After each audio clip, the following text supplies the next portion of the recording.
In this episode of The Anderson and Lindhardt Show, when your life isn't going the way you want it to, you can do two things. One, you can find someone to blame, which is pretty convenient for you and relatively easy. Or you can ask yourself, have I really done everything I possibly can to set my life straight? Because maybe I shouldn't be judging it if I haven't done everything in my power to set it straight. We sit down with our dear friend, Connor Holliday. I think an interesting, just like self-reflective activity that would probably yield some very positive results would be to like write those three things down, to be like, all right, in which areas of my life am I seeing these three things come into play? Because like you said from the book, he says those three things will chase faith, hope, charity out of your life. And so we obviously know how crucial that is, just in a spiritual sense. To discuss Chapter 6 from Jordan Peterson's book, 12 Rules for Life.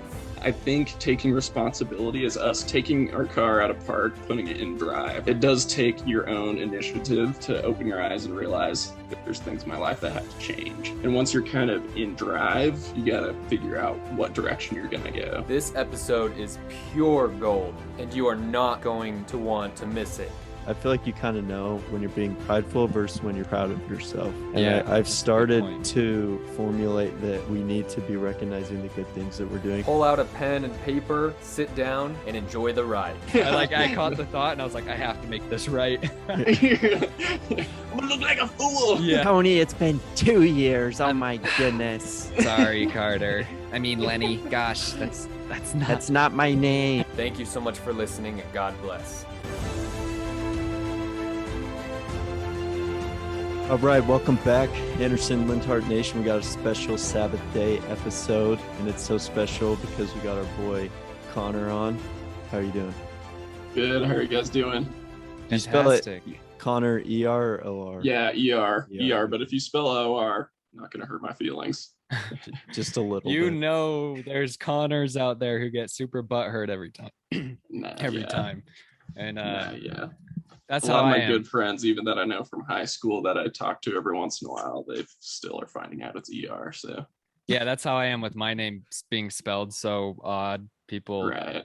for years in our relationship will spell it I-E, or sometimes they'll just completely spell it R-E-E-S-E or something like that. Yeah. And it's like, well, it still says Reese, so you're halfway there. You're like, at least they know my name. Yeah, it's Get like, the I'll point. forgive you. Yeah, I'll forgive you your trespass. But anyways, man, it's good to see you. Like, you and I have kind of kept in touch via text message. But other Yes. than that, haven't seen each other much. So what have you been up to? Just mostly just school and work, man. Nothing crazy. Going to UVU right now. Probably gonna go study like business or finance. Mhm. But I'm still Nice, cranking nice. out some generals before I get to that. Yeah, got to get the gens, bro. Yeah, a little bit behind on the college grind, but that's all right.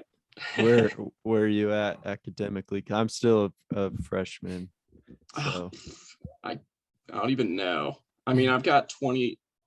Let's see. Like a sophomore. After and this a half or semester, I'll have something. like 35 credits done. okay. I don't know what that puts me at. What was that, junior? No, probably like sophomore. I don't know. Okay. That's good. Yeah, man. You know, people start college when they're like 50. So if you look at it that way, you're like 30 years ahead of the game. Ahead of the you know? curve. Yeah. Does it ever weird? Like, I feel like I took this semester off of school just because I got a lot of work going on. But it was like so weird going into classes, and like most of the kids were like just straight out of high school. And I bet maybe it's probably different at UVU where there's more return missionaries, but like down here it was like a vast majority of like 18, 19-year-old straight out of high kids, and I'm school. just like, Yeah. this is so weird. Dude, that's the Yeah, that's like the weird thing. Oh, sorry, Connor. Did you have something to say? Oh no, you're good. Go for it. I was just gonna say, like, when you're a kid, you look at 18, 19-year-olds as just full-on adult humans Right. who know what's going on. And so you look at like college students as super old. And then when you hit this age, it's like, dang, whoa, hold up. They're not old. Like, I feel like such a Right. kid. Like, we're still trying to learn how to integrate ourselves into the adult world and stuff. And it's like, it's just bizarre how it's such a powerful illusion when you're a little kid to look at teenagers and 18-year-olds and just think they're adults, and they're not. Right. You It's know what I'm funny saying? too, because like when you're like 13, like the difference between ages when you're like 13 or 12, you know, like that 1 year difference seems like a lot. Then you get to college and it's like you got 18-year-olds and then all the way up to 30-year-olds. Yeah. And you can't sometimes you can't tell the difference. So it's like, especially with how they difference act. between 5 years seems smaller now. Facts. 100%. That's true with relationships too. So I mean, it's like if there's a 25-year-old courting a 30-year-old, that's not weird, but if it's 15 and a 20, that's a little sketchy. Let's see, my mom got remarried and there's a 9-year age gap. So Boom, see, and it's not weird because they're both adults. Yeah, no. Once you hit a certain age didn't, But then it's so weird when like they say like, well, when you were in college, she was in like, elementary school or junior high, and then you're just like, they talk about that all the time, and I'm like, okay, I don't need to hear this. Stop. Yeah, that's weird when you look back on it like that. I'm like, don't put it in that perspective for me. I don't need to hear that. Yeah, exactly. Well, so today, I was just gonna ask real quick, Connor, what are you doing for work? Work. So like 6 months ago, I started working at Zions Bank, just like a retail support, pretty much just a teller. But I really like it. I travel around from branch to branch. You like handling all that? For example, cash? I work like, lots of cash. Holding $10,000 in my hand doesn't faze me. But having it in my bank account, that's a different story. But I just travel from different branches every day and going where they need me. So tomorrow I'm in Lehigh. Last week they had me in Heber. So it's just kind of, they moved me all over in Utah County, sort of. Yeah, cool, man. Nice. Any dating prospects? How's dating going for you? Dude, dating, no comment, man. No comment. Nah, yeah. I'm about at that point too, so. I need to be a little more proactive, I think. Need to put a little bit more effort in, but I saw this meme that was like, I don't know if your grandma's told you this, but it was like they always would tell you or like hype you up to be like, you're gonna be having to fight all these girls off when you're older. And it was just like, where are they at? Dude, that's funny. Yeah, that's such a grandma thing. I totally got that from my grandma. My grandma was a liar, man. There's no girls chasing over. Yeah. That's funny, man. Well, today, so we're all big Jordan Peterson fans here. So like, as we were discussing what we wanted to talk about, we had the idea, like maybe let's read a rule, one of the chapters out of 12 Rules for Life, which is Jordan Peterson's, the book he released in like 2016. But, and so we all voted on Rule 6, which is set your house in perfect order before you criticize the world. And so I listened to it while I was out working. I've been reading through it today, and I've watched a couple snippets of Jordan Peterson's lectures just like an hour ago regarding it, and I took some notes on it. So I'm excited to dive into this because I think like out of this whole book, when I was looking through the rules, I'm like, I feel like this rule kind of rules them all. Like this is kind of like the head honcho rule, at least for this book, in my opinion. At least it kind of summed it all up. It's a pretty heavy rule, it's not like a really easy read. Like Connor and I always say we feel like we're getting rebuked when we read / listen to Jordan Peterson, because it's all about bettering yourself and realizing where you are. But anyway, so we're just gonna discuss that, leave it open to discussion and share thoughts that we had. So yeah, just opening the floor up to start general. Do you guys have any like first impressions that you want to share? I was gonna ask Connor kind of what his like how his introduction to like Jordan Peterson and maybe even just this book kind of came about, and then we can kind of like how did you kind of come into contact find him, start paying attention to him and stuff? Because mine was through Reese. I didn't know who he was till I met Reese. So let's see. I don't know. It was pretty soon after my mission. I don't even know. It was kind of an accident. I think I had heard like some lectures of his before I went on my mission, but I didn't start actually like listening to him and like following him more in depth until I got home. And I think probably like most people, I just like kind of found him on YouTube. I think I think that's most people's introduction to him is just like I don't know, just like some of his discussions he has with people, some of his debates and some of his lectures. And then I started reading 12 Rules. I've read it super slowly. Like I'm literally only halfway through because I get distracted with other books. Like I'm kind of ADHD when it comes to, is that the right ADHD? Yeah. Yeah. I like When it jump comes from to books. Right. Yeah. I jump Same. from book to It's book tough. and it's a mess. But I'm like halfway done with it and really enjoy it. Lots to learn from it. Jordan Peterson's definitely someone that he sets some really high expectations and it's kind of intimidating. Like you were saying, you just kind of you feel rebuked sometimes. You're just like, dang, if I did that, how much better would my life be? But that's hard to do. Yeah, exactly. So yeah, that's kind of my introduction to him. Carter, I guess, how long have you been like paying attention to him or listening to him? No, I don't think I even knew who he was until me and Reese became companions, and we would talk about it a little bit, and he would share insights. But then when I came home, I was able to kind of, just learn more about him. Most of what I do, and it's watered down content, but a lot of what I do is just from his social media because the things that he posts, like the minute clips or the quotes that he posts that, to me are good reminders throughout the day.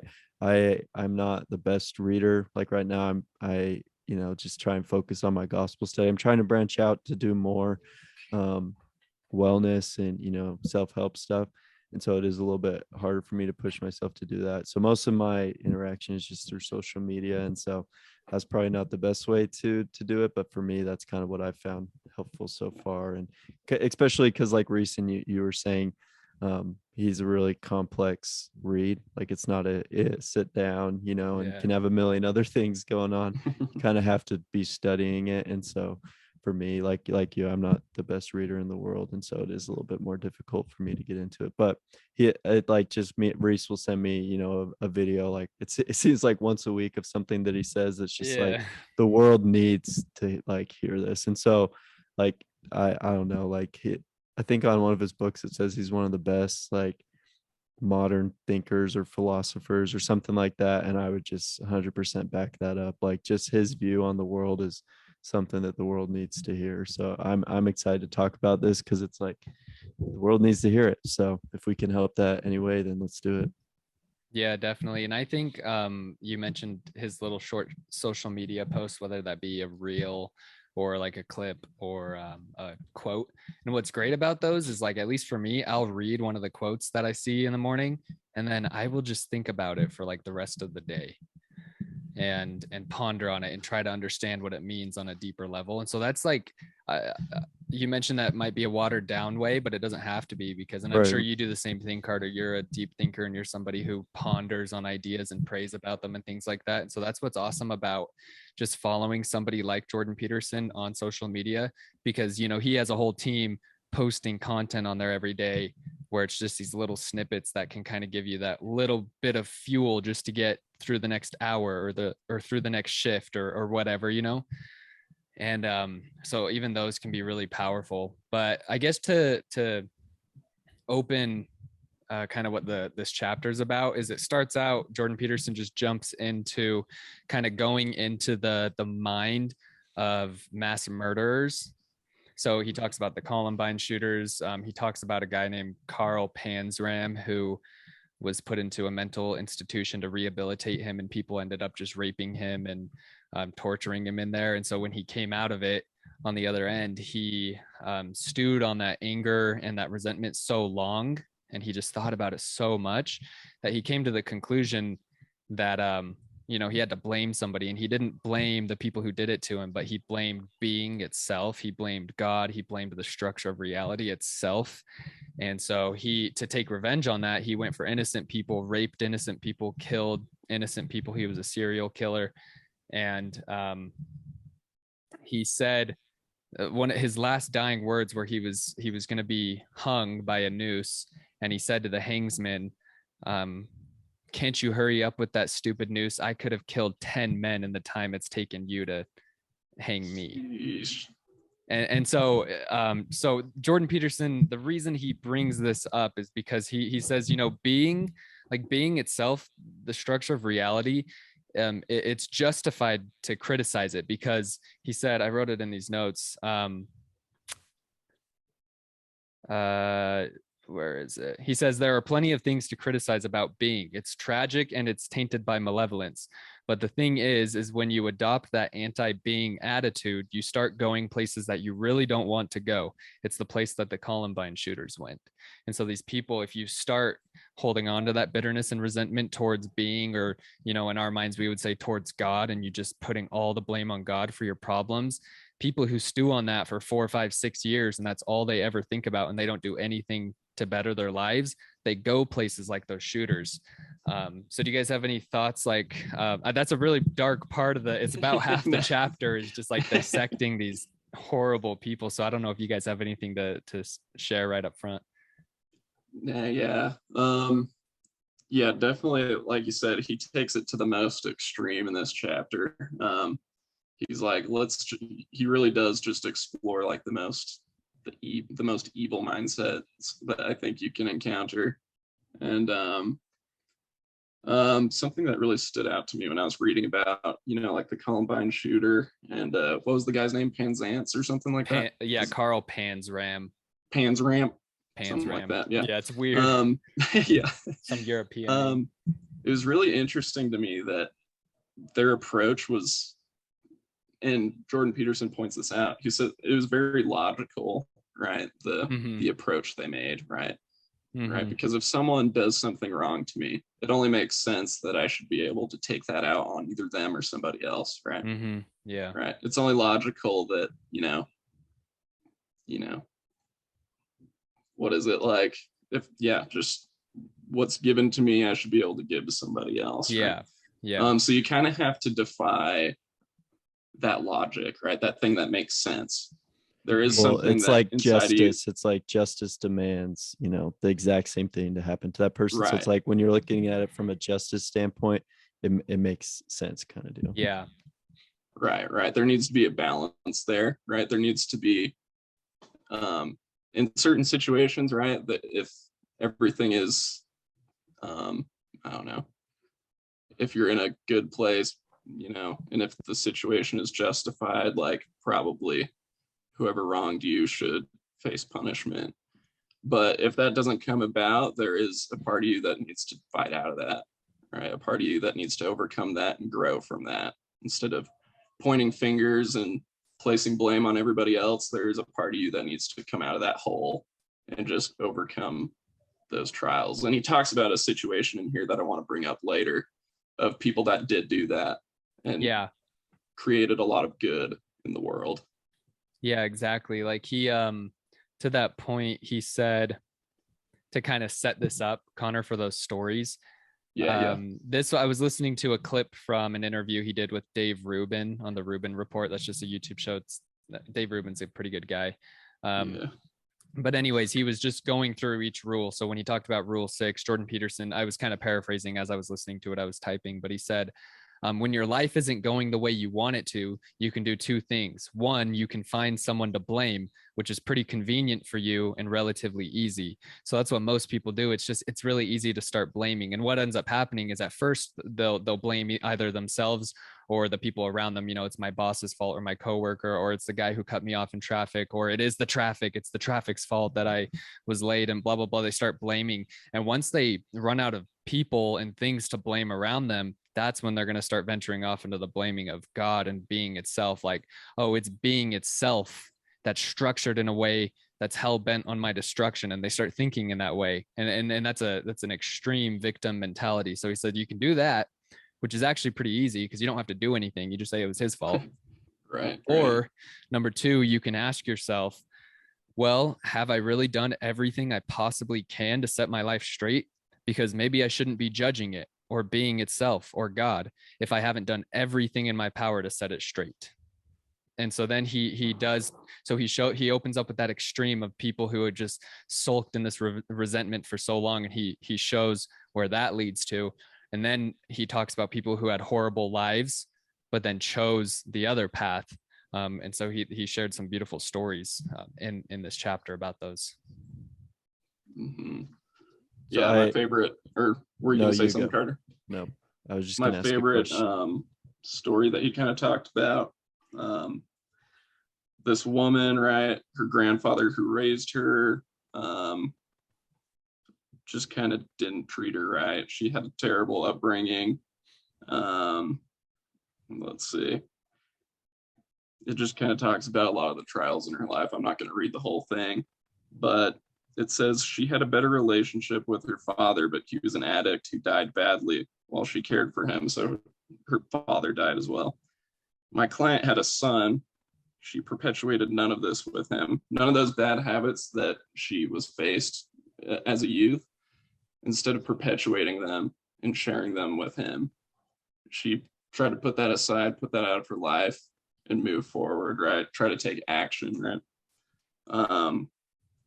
So her son, as a result, grew up truthful and independent and hardworking and smart. Instead of widening the tear in the cultural fabric she inherited and transmitted it, she sewed it up. She rejected the sins of her forefathers. Such things can be done. And that really hit me hard, that like, if you're willing to like put that effort in, if you really love your child enough that you'll put that bitterness aside, it can be done, as he says. It can be bettered, right? Your son's life can be better than your childhood was. That really hit hard for me. So Yeah. I would just, pose the question of, why do you, because like we know, like there's those really good stories of people that are able to push through and persevere and are able to make real change, not only in their lives, but in the lives of other people. And then you kind of have that other example, the people that, just, turn inward and, start blaming and kind of take that victim mentality.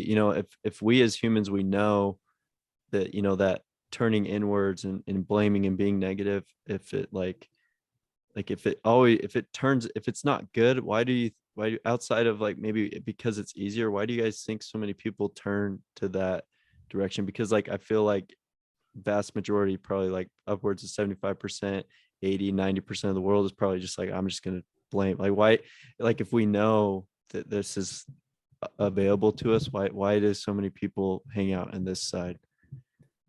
Yeah, my answer would be one word, and that would just be ego.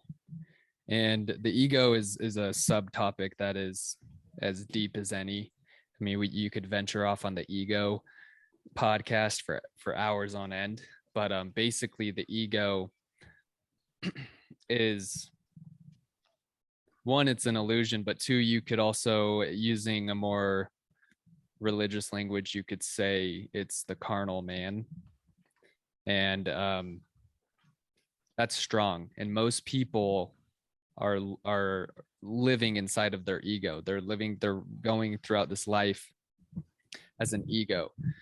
And again, I'm not going to like get super deep into it, but I think that is the main the main driving factor, is that I believe one of the reasons we came to this planet is to inherit a physical realm and a physical body, and to learn how to use that physical body and not to let it use us.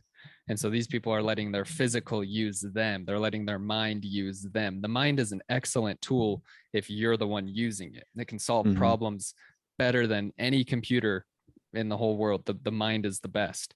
But when the mind starts using people, their host, you can think of it as, it turns into a parasite, and it starts to control their behavior.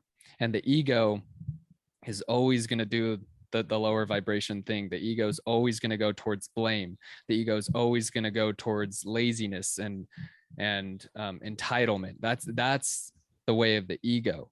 The way of the higher self is responsibility.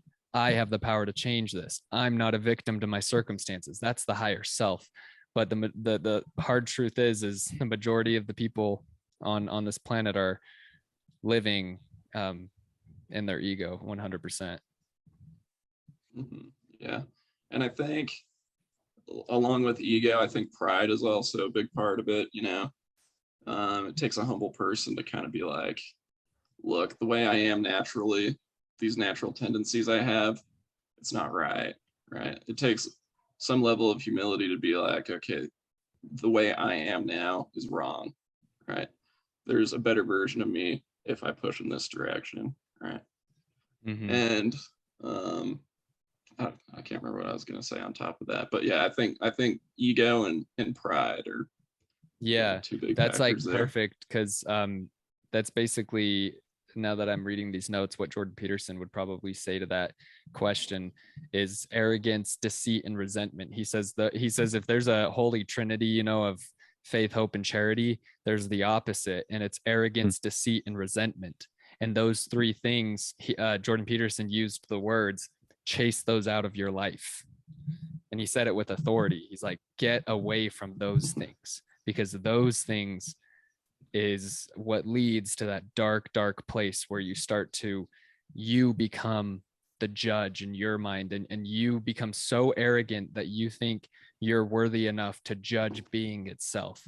And that's the issue, because then those Columbine shooters, they had journals, and we have access to those journals now. And Jordan Peterson quotes some of them, and the things that they wrote were things like, all of mankind should be killed instantly. They don't deserve to inhabit this planet. We need to give it back to the animals, and we're going to start with the innocent first. Things like that, like really dark things. And they're completely conscious of what they're doing. You know, these are not mentally retarded people a lot of the times. Like, these are people who have just gone down the hole of arrogance, which, you know, coincides directly with pride. So when Connor said pride, he's hitting it right on the head. Deceit and deceit's lying, and then resentment, we know what resentment is. Lying to yourself too, not even just lying to others, lying to yourself that like you're in a spot that's sufficient, right? Yeah, self-deception. Wait, so there was resist. What was it? Well, you said one more. Yeah, arrogance, deceit, and resentment. Okay. And it's like those are the three no-nos. The unholy trinity. Yes, exactly. I think an interesting, just like self-reflective activity that would probably yield some very positive results would be to like write those three things down, and to be like, all right, in which areas of my life am I seeing these three things come into play? Because like you said from the book, he says those three things will chase the faith, hope, charity out of your life. And so we obviously know how crucial that is, just in a spiritual sense, to have in your life. So it'd be really interesting to like sit down and be like, all right, well, what ways, you know, am I maybe not having the most integrity, or which ways am I maybe holding resistance towards someone or a situation, or, you know, whatever it might. That I feel like that would yield some really interesting results. Dude, you're a seer, because one of the practices Jordan Peterson actually says to do is, he says, consult your resentment. So what that means is exactly what you just said, Carter, which is stop for a second, be still, become aware of yourself. Where are you? And then figure out, okay, do I have any resentment? Odds are the answer is going to be yes. I'm sure I do. I'm sure you two do. You know, it's on a spectrum, but I'm sure I have resentment somewhere for somebody who wronged me. You know, and you could look at it with the devil's advocate point of view and say, yeah, it is justified. And it's like, yeah, well, you could argue that. And that's a really freaking good argument. But that's the thing about the spiritual journey, is it's overcoming. We're here to overcome and learn how to become the masters over the carnal and the physical, and not to be mastered by it. And so, yeah, he says to resent, or not to resent, but to explore your resentment, figure out why is it here, and then do the work to fix it. And he says 9 times out of 10, when you start exploring and becoming curious of your resentment, you're going to realize that you're going to have to say something to somebody and do something about it. And that's really, really uncomfortable. So most people would rather just forget about that.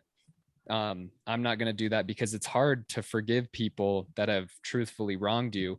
And if something needs to be said or done, like if some action needs to be taken, which typically when you're going through that process, there is some sort of action that can be difficult. You know, it can be hard to face the person face to face, or even through text message, and actually say what's on your heart. But it's important to do that, because then you can release that resentment and continue to purify yourself, you know?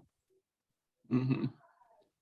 Oh, I always tell my seminary students, you know, the principle of reconciliation, making wrongs that you've done right, and then to whatever you can to try and, you know, make peace with other people.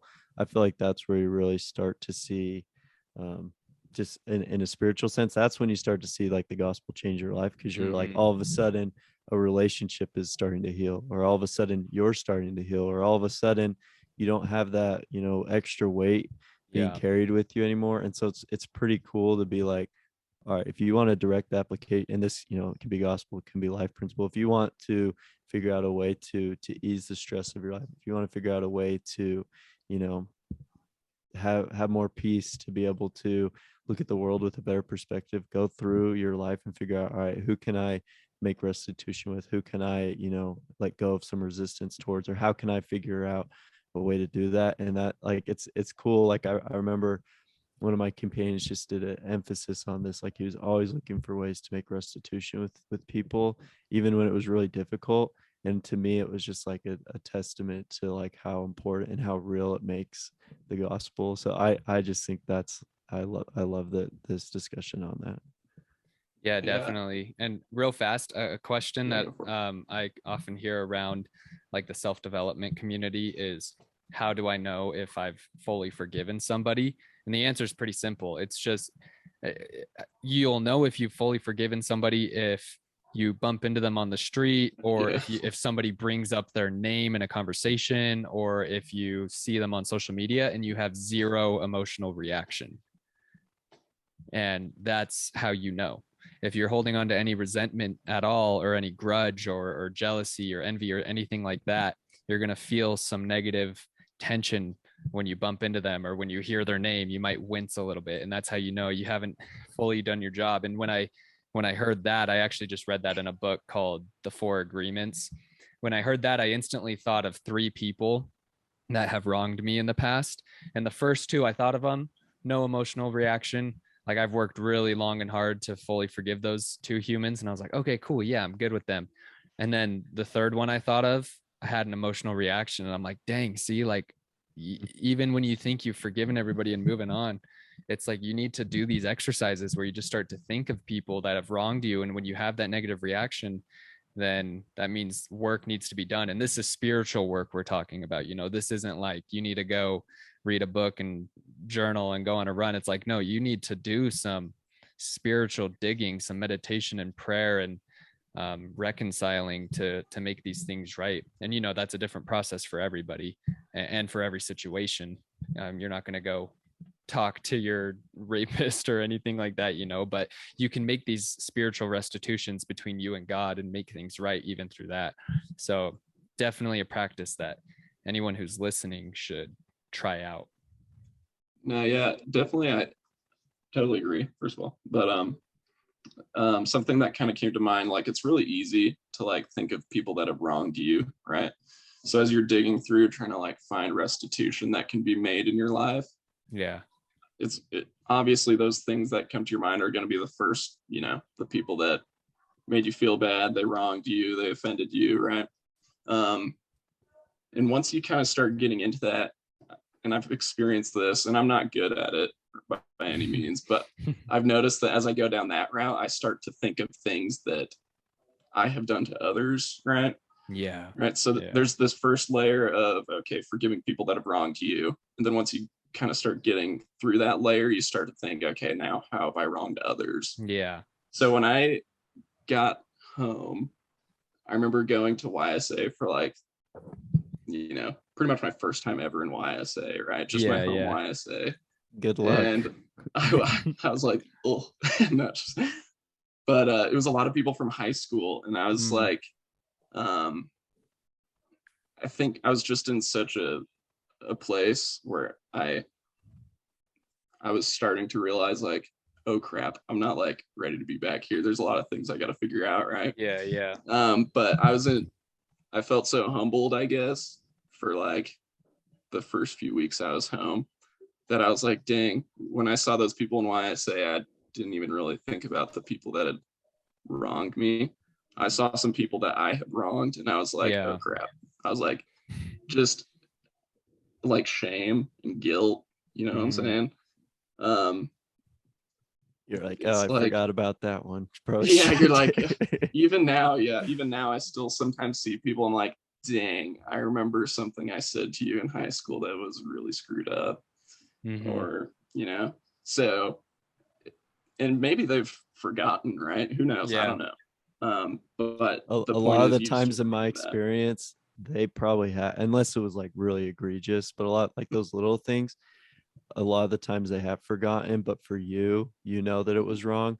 And then when you make restitution with that person, your like integrity points go through the roof because they see that you put yourself in an uncomfortable situation where you're like, I don't even know if you remember, but like I called you this word in high school and I feel like terrible, but I'm trying to make myself a better person. I just wanted to let you know like that wasn't cool. And even if they don't remember, they're just like, wow, like that was like big time of them. So yeah.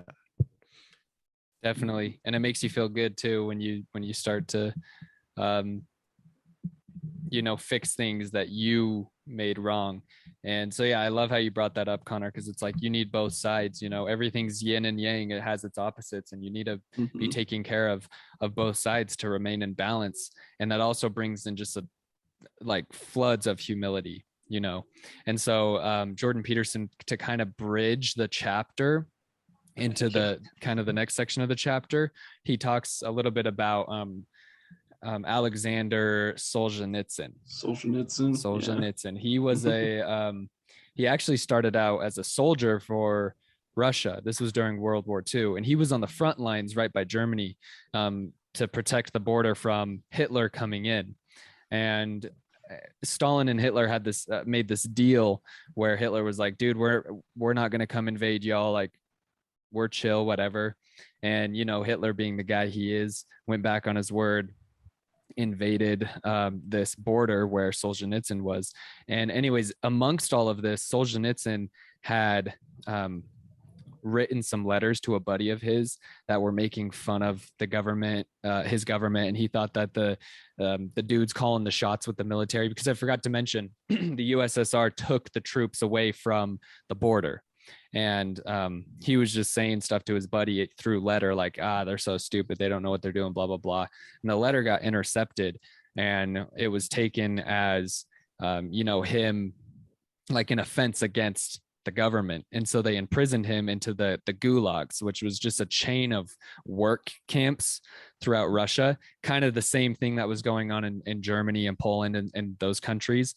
That Hitler was doing. Stalin was pretty much doing the exact same thing. He was imprisoning people and making them work. And so Solzhenitsyn was through these work camps. He was literally tormented by like Hitler and Stalin. And so he had every right in the world to blame. I mean, he had Hitler and Stalin to blame. It's like, if you need somebody to blame, like those got two the worst of both worlds. You think of Hannah Montana, the best of both worlds. He got the worst. Yeah, it's like, talk about blame. Like, yeah. Most people would be like, dude, you're so justified to blame them. But instead, what he did is he said, in his own words, I went through my life like a fine toothed comb, and, in his memory, and looked back through his whole life and tried to find what he did that made his situation worse. So not blaming, what did Stalin do? What did the government do who intercepted my letter? What did Hitler do? No, he wasn't blaming. He said he was taking responsibility for his own life. And he had this whole crappy life, years in these work camps, all because of, tyrannical leaders. But instead of blaming them, he took the personal responsibility. And as a result of him doing that, he wrote the Gulag Archipelago, which is this huge 3-volume set. I have the first one and I haven't even started reading it because it's so intimidating. But basically, he just exposed communist Russia. He exposed everything they were doing. He exposed how the government works, how the camps are set up, everything. And obviously, the USSR banned the book immediately, but in the 70s, it got smuggled out west and became like one of the most influential books of the whole 20th century. And because of that book, it was not all because of that book, but that book was one of the driving factors in taking down communism at that time. And so the point of the story was, look what one person can do when they take full responsibility for their life and try to make everything right and stop doing the things they know they shouldn't do and start doing the things they know they should do. Look what happens. They almost single-handedly tore down an enormously powerful communist regime because they took responsibility for their life. And so that's what the reason he tells that story is, to say this isn't trivial self-help stuff. This isn't like, oh, you're going to be so happy all the time. It's like, no, this is serious work that can make an enormous impact in mankind just by one person taking full responsibility for their life. And so that story is just incredible, because that man, Alexander Solzhenitsyn, had every right to blame God even. I mean, his life was horrific, but instead he said, what did I do to make my situation worse? And he found things. You know, maybe I shouldn't have wrote in that letter. Maybe I shouldn't have said that stupid thing to that guard. Maybe I shouldn't have blah, blah, blah. You know, maybe I could have made my life a little bit better. And so that's what you have to do. And this is where he kind of transitions the book a little bit into the more self-development, spiritual growth side of things. And so I'm really excited to discuss this part, because this is kind of like, in my mind, the meat and potatoes of the chapter. The other part was kind of like warming you up, like the appetizers are like, hey, look, this is how bad mankind can get, but here's how you can avoid all that and actually become, you know, an amazing person. So transitioning into the more self-help side of things in this chapter, do y'all have any opening thoughts? Well, on the note of Solzhenitsyn, something that really hit home with me, and you kind of touched on it a little bit, is he started digging back in his life, like things he could have done better. And it almost sounds like, based on like this account from Jordan Peterson, Solzhenitsyn came to a point where he took accountability for what happened, right? He came to a point where he's like, oh, wait, I seriously contributed to this communist party that pretty much gulagged all of my friends. That too, because that's important, because he was a part of them. He was a soldier for them. And so he had a hand to play. So, right. He talks about it in here. He says, Jordan Peterson says, had he personally contributed to the catastrophe of his life? If so, how? And kind of like what you were talking about, he remembered his unquestioning support of the Communist Party in his early years. He reconsidered his whole life. He had plenty of time in the camps. How had he missed the mark in the past? How many times had he acted against his own conscience, engaging in actions that he knew to be wrong? How many times had he betrayed himself and lied? Was there any way that the sins of the past could be rectified, atoned for in the muddy hell of the Soviet gulag, right? So pretty harsh. He's like, he realizes, like, what if me and millions of others like myself, who just kind of like probably just went with the flow, right? The Communist Party, super big in Russia, right? I'm sure anyone he ever came in contact with was staunch communist. So I'm sure he comes to this realization where he's like, what if we had just said no to this, right? What if we had stopped this before? I think Solzhenitsyn, he like estimates something like 40 or 50 million people died in the Soviet gulags, right? So just imagine that immense like weight on your shoulders, realizing that like, wait, I kind of had a part in this, even though I kind of took the brunt of this, took the brunt of the punishment along with these other people I knew. I kind of had a hand in it, which is really a pretty mind-blowing, I guess, conclusion to come to. Yeah, for sure. And man, yeah, that's just heavy. Like, I can't even imagine what he felt, you know, doing that.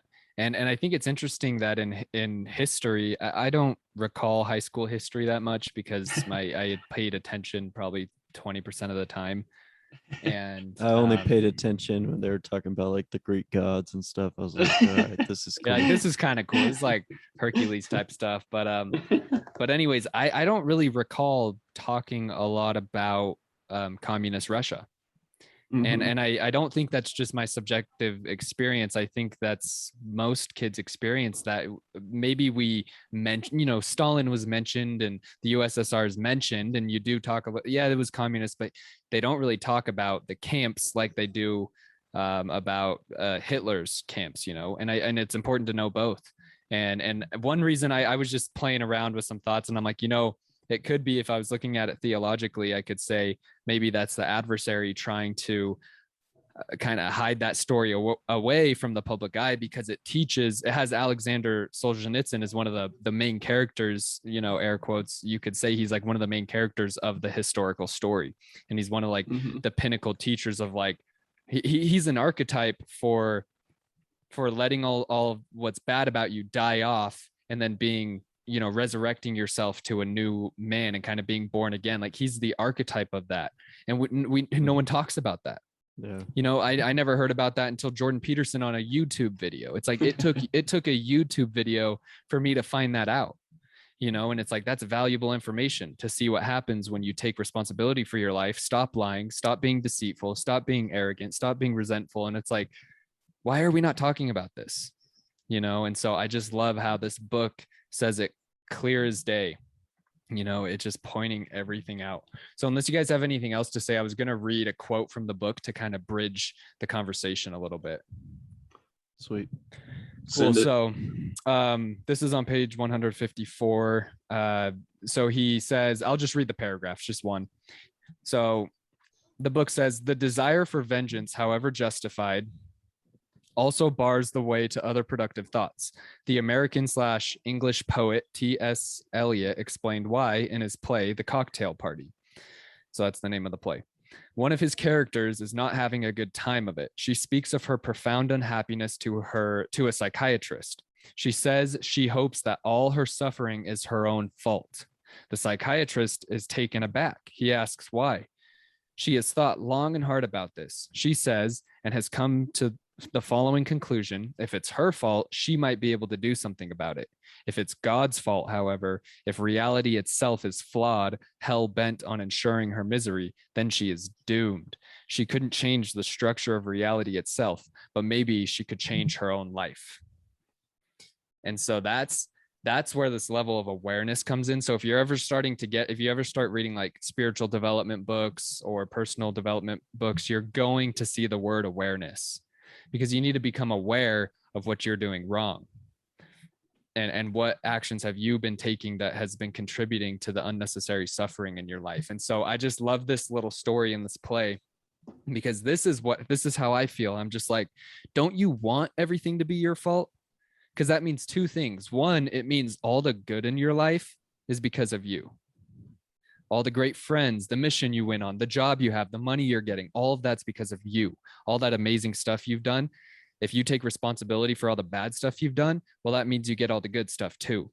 And two, it means, okay, well, if all of this was my fault, then if I did it, I can clean it up. And that's so much more empowering. That's why I really loathe the mainstream media's what would you say, just their message today. It's all entitlement, and it's all somebody else's fault, and it's veering away from taking responsibility for your life. And it's really sad to watch, because then you see them disempowering young Black Americans, you know, saying like, oh, because you're in this systemically racist country, you'll never be anything. I'm sorry, we're working on it. We're trying to get the politicians. They're making up all this BS about being a victim, when it's like, no, you should be empowering those kids, you know? It's like, those kids can be whatever they want. They can be a businessman. They can be a basketball player. They can be an entrepreneur. They can be, you know, whatever. It's like, we should be empowering them. But people don't want to know what they're doing wrong because it's uncomfortable. And so they put it in the fog, and they just pretend it's not there. Oh, my life's fine. And then once they're 40, 50, 60 years old, all three of us can think of at least 5 people we met in a downtown city on a mission, where we met some 45-year-old person who was the lowest life you've ever met in your life. You know, we can think of those people, and they exist, and a lot of them exist. And when you grow up in this nice, fancy suburban area, you don't really think they exist. But it's like, no, a lot of people out there are absolute lowlifes because they've taken zero responsibility for their life. So that's kind of my thoughts a little bit. I'm curious, how do you guys kind of, because I like the point of like, all right, you know, when you start to take responsibility for and maybe this is the wrong question to ask, but it just, as you were talking, it popped into my mind of, you know, when you start to take responsibility for, you know, all right, you know, these are some of the things that I've done that I could have done better.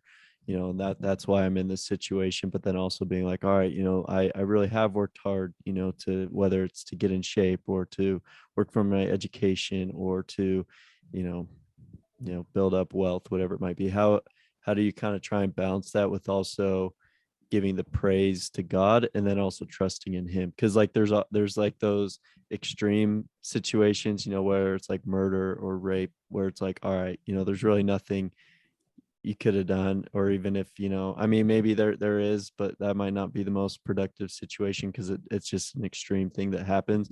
But then also just like really like amazing miracles where you're like, I know each of you would probably be like, there's things that happen, it was like I had nothing to do with that success. So how do you guys kind of try and balance taking responsibility, but then also kind of being like, all right, I also am kind of allowing God to have that responsibility too?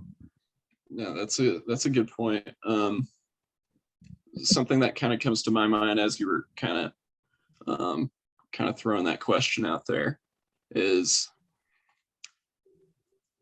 God's given us everything he can give us as far as teaching tools go, right? Like we have the ultimate example, right? The Savior's the ultimate example.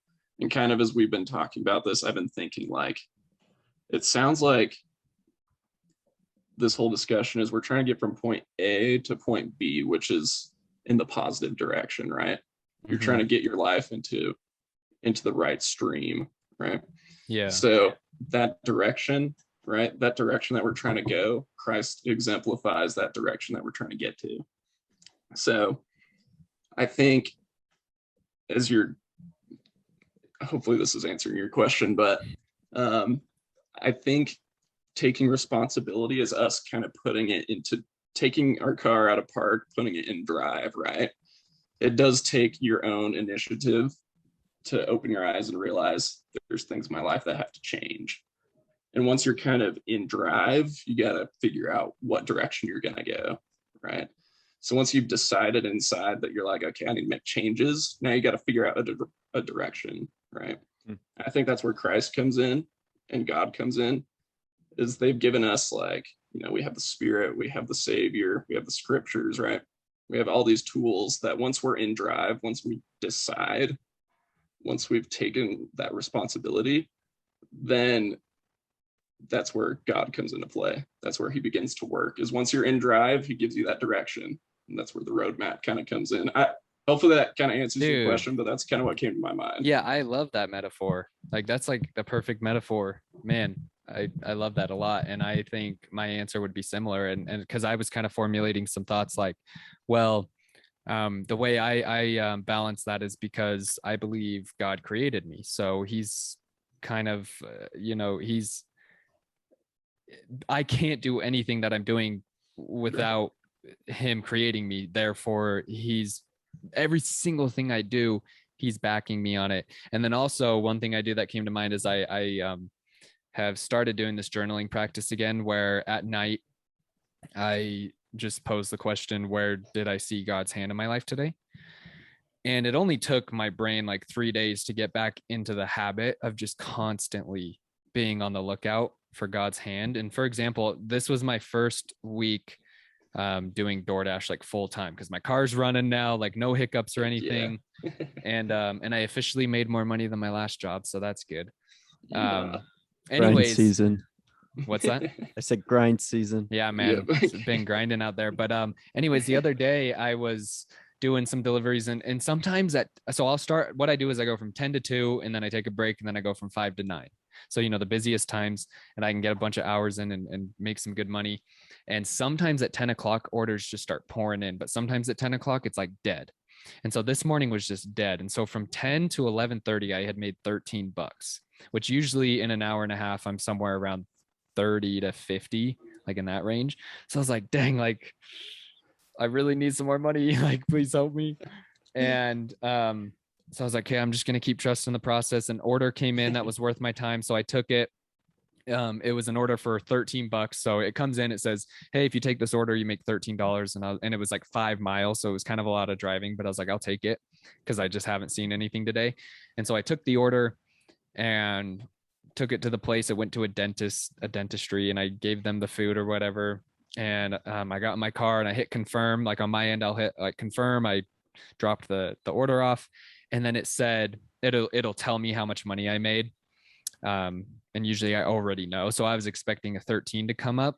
Well, a 25.75 popped up, and it said it says a little message like you were shown $13 as your total, but you actually made 25.75 for this delivery. And it's because the dentist who ordered it, she actually changed her tip to a $20 tip, and it just hadn't showed me that. And so it was just like blessings. And like I don't want to I hesitate saying this because I don't want it to be like, look at me, I'm so holy, like that those dudes in the Book of Mormon, it's like that's not what I'm saying. But I just wanted to share my experience. Like I honestly felt so loved by God in that moment that I immediately took my hat off and like paused my music, because I just felt so overwhelmingly compelled to say a prayer of gratitude, because I was like, that wasn't me, man. Like a $20 tip is extremely rare, as you might have guessed. Like that's not something that just happens. And it's even like with waiters and stuff, yeah, $20 is rare. A $20 tip is massive. And my tips are usually 2 to 7, that's like typical. And so a $20 tip is just huge. And it was just like, I just remember saying the words like, all right, I see you, God. Like, I see that you're here, like, yeah, I see you. Like, it kind of felt like that. It was like, I see you. Like, you knew I was having a tough morning, and I was, I'm trying to make money for my wife and I, and it caught me back up to where I wanted to be in the day. It virtually caught me back up to where I typically would be on a normal day. And so it was just such a tender mercy. And so I would say, to balance that, to make sure that you don't slip into the arrogance and go through, go to the dark place through that pathway, make sure you're always recognizing where God's hand is. But also do feel the good feelings of like, I took responsibility for my life. Mm-hmm. Like when I come home from working, like I feel good. Like I feel good. It's like, yeah, I missed Riley. Yeah, I missed not being able to chill and watch a movie with her, play a game with her, whatever. But it's like, but I come home and I'm like, I just fulfilled my responsibility as a man to provide for my family, and I feel so good about it. And so feel that like sense of pride that you get when you're like, yeah, I did that. Like it's empowering to feel that. But always make sure you're recognizing where God is helping, because he's helping a lot more than you think, at least in my observation. I don't know. What about you, Carter? I want to hear your answer, though. I forgot what my question was. Oh, it was balancing, like trusting and giving God the glory versus kind of, okay, I remember. Yeah. Because you don't want to get too selfish and arrogant, right. Like you're trying to avoid that. So. Yeah, no, I think just as you were talking, I've done a similar thing for probably, 4 years now, where I'll write down where I saw God's hand in my life. And it was interesting as I started that, like very first area on my mission, or even in the MTC, I can't remember. Dang, you've been home for almost 4 years. Yeah. So. And we're coming up on it too, Connor. Yeah. Anyways, so I remember went on a mission 4 years ago. People knew what I meant. Yeah. Sorry. I caught the thought and I was like, I have to make this right. I'm gonna look like a fool. Yeah. Darn it. Tony, it's been 2 years. Oh my goodness. Sorry, Carter. I mean, Lenny. Gosh, that's not my name. I know. I'm sorry. But I remember I started to formulate, I don't know. I feel like you kind of know when you're being prideful versus when you're proud of yourself. And I've started to formulate that we need to be recognizing the good things that we're doing. Cause me and Reese talk about all the time. There's so many times where we'd be walking or driving through a VCU campus, or we would, go into a young adult's house or someone our age, and they're just making terrible decisions. And it's like, we need to be proud of ourselves that we're not, at that point. And so I think honestly, it just takes, like with what Reese is talking about, like journaling, or whether it's just mentally being like, all right, this is how I saw God's hand in my life. But I started to formulate that I also need to write down what's one thing that I did a good job doing today. Mm-hmm. And so I think you need to, like, it's almost like maybe you balance it out with like, all right, every time, I do something good, I need to also be looking for, how I saw God's hand in my life, because it is important, or else then all of a sudden you start to feel worthless and you start to Yeah. feel like you're not doing anything good, because there's a lot of the times we're doing like such good things, like for the both of you, like the people that you surround yourself with, the people that you have influence on, you probably are making a bigger influence on them than you will ever even know. And so it's like, like it can be something as silly for me, like a lot of the times I feel like I won't have a good day, or I wouldn't have done very much good, and I'll be like, you did a good job at holding the door open for that lady, at the bank or something.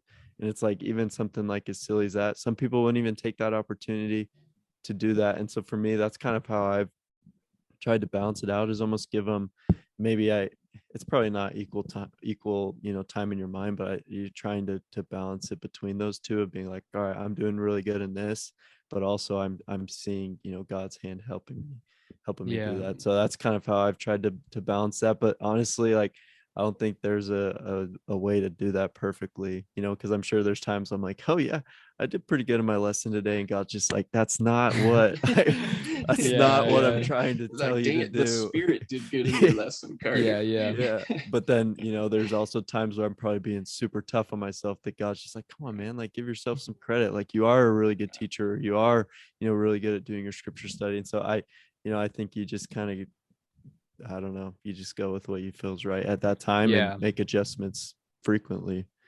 Yeah, it's a personal journey, and so you have to understand the principle really, really well, and then you can go apply it your own way. And I'm sure all three of us here, we probably have some overlap, but we seem to apply these principles in a little bit of different ways, but we're getting to the same destination, which is a place of humility and confidence and empowerment and things like that. Positive emotion. That's what we're getting to.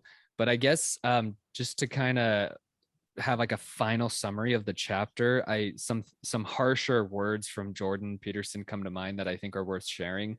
Oh boy. And I'm just gonna paraphrase them. I don't want to hear it. I sadly won't say them as eloquent as he does. But in a couple of his interviews, you'll hear him bring up this point that he says, he's like, look, I'm a professor. I'm surrounded by 18 to 30-year-olds all the time. And I see these kids. He's like, he calls them kids. He's like, I see these kids and their financial life is in disarray. They're in debt. They're living check to check. They're in whatever. He's like, they're not good with finances. That's the point. And then he says, but they're all marching on the street about how all the politicians need to make drastic changes to our financial system. They're like, if I got college for free, I wouldn't be in debt. Yeah, exactly. Like, yeah, they'll start saying stupid crap like that, and or they'll say like, tax the rich, like that's a thing. And it's like, you guys don't know like how to use money in your own life, so how can you tell all of America how to use their money, or even like these people who literally have been studying money their whole entire lives? It's like, how can you tell them what to change? And so he says the same thing about the rooms. That's where not chapter 1, but the rule of clean up your room. He talks about cleaning up your room all the time, because he's like, it starts with cleaning your physical room, but it quickly turns into cleaning up the real estate inside of your mind and heart and psyche and soul. Like, that's the real cleaning that starts to happen. But he's like, all these college kids, they can't even keep their room clean, and they're out marching on the streets, talking about how we need to make major reforms to systems that we've had in place for years that are working pretty well. And you could argue, well, maybe they have a good point, and maybe one of them does. But the problem is most of them have just plugged into the ideology. And so it's not their point. They're not an individual anymore. As soon as you plug into an ideology, now you're just part of this blob, this conglomerate of ideas. That's what you become. Like, you eliminate yourself from that, like top tier or bottom tier, and you just, yeah, you're just a blob, and you're just plugged into this ideology, and you think you know things, and you think that I came up with this brilliant idea how to radicalize feminism and how to make major police reformation and blah blah blah. It's all this political nonsense, and you're like, dude, you can't even keep your room clean. Why would I listen to you? It's the same principle. Why would you listen to somebody? Why would you get financial advice from somebody who's in tons of debt? You wouldn't. So it's like, that's the point of this chapter, is don't criticize the world and being itself, and don't criticize God, and don't criticize these systems until you have your life in order.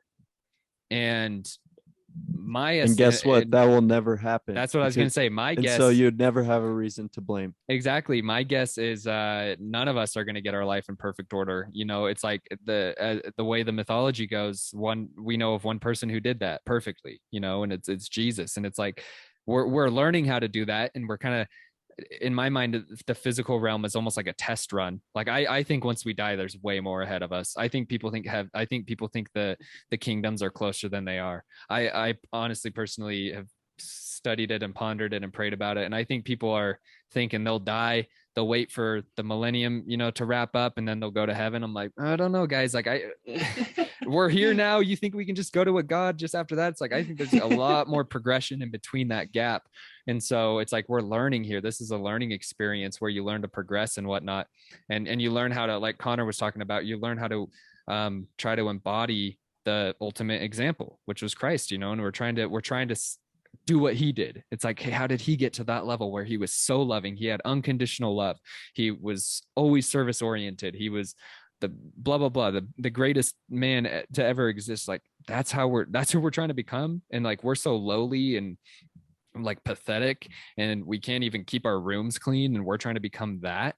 And it's like, yeah, little by little. And by the end of your life, hopefully you'll become somewhat closer, like, you know, somebody like, you know, Jordan Peterson himself, or President Nelson is probably the best example I can think of.